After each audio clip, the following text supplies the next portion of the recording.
Hello and a very warm welcome. A powerful earthquake with a magnitude of 7.8 has hit the South American country of Ecuador. The government says there's been considerable damage near the epicenter and in other parts of the country, with 41 dead so far. Rejid Ahmed now reports. This is amateur footage of the earthquake hitting a supermarket in the capital, Quito. As the shelves shake and pots smash to the floor, it shows just how violent the quake was. And yet this effect was still more than 170 kilometres from the epicenter, which hit on the coast in the northeast of the country. Once the 7.8 magnitude earthquake hit, reports of damage started to come in. Pictures on social media revealed just how widespread it might be. In Guayaquil, much further to the southeast, an overpass collapsed, rescue workers rushing to the scene. There was also a tsunami warning as authorities started to report on the death toll and ask people to stay away from coastal areas.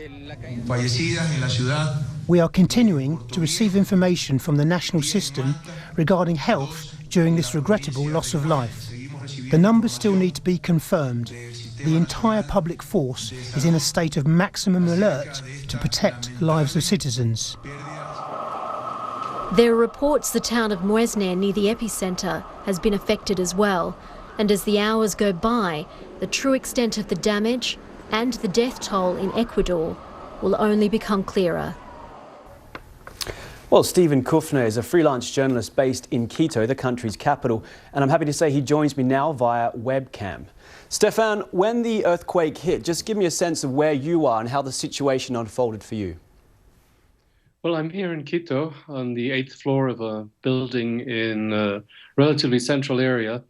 And what happens when you're in a situation like that is that you gradually start to feel the ground below you moving, and you wonder, is it a quake? Then you realize it is one. Then you try to decide what steps to take. I was having dinner with some friends, and the furniture starts to shake, the lamp starts to shake, and you would then wonder, do I get near a table? Do I get between the arches of a door? Do I walk downstairs? And well, I was actually looking for my cats to see how they were doing, but other friends already started to go downstairs, and we all in the end walked down the 8 flights of stairs, and it is quite a existential feeling that you get. And there were people who were also walking down praying and hoping for the best, and hundreds of people gathered in the streets in all of the cities. I mean, it's a city of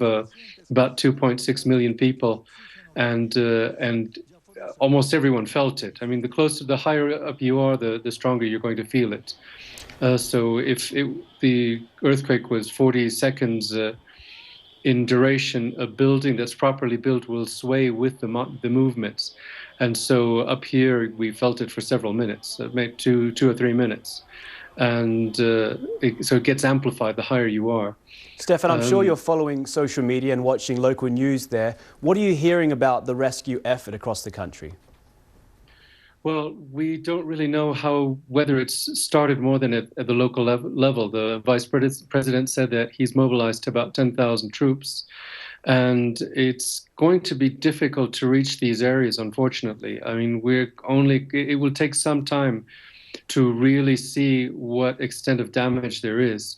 I think we're going to be relying on photographs sent via social media for at least, I'd say, the next day or so, because already strong rainfall had damaged significantly the road infrastructure between the less affected areas in the Andes and the areas along the coast. Because, I mean, from what we could see in Guayaquil even, which is far away, which is about 200, 300 kilometers away, sorry for being imprecise, from the areas from the epicenter, there was significant damage there as well. There are reports on social media from towns well away from the coast, but still in the Pacific Coast lowlands, that have had dozens of buildings damaged. So I'm afraid that the risks of casualties increasing are unfortunately very high. Stefan, thank you very much, and thanks for the update.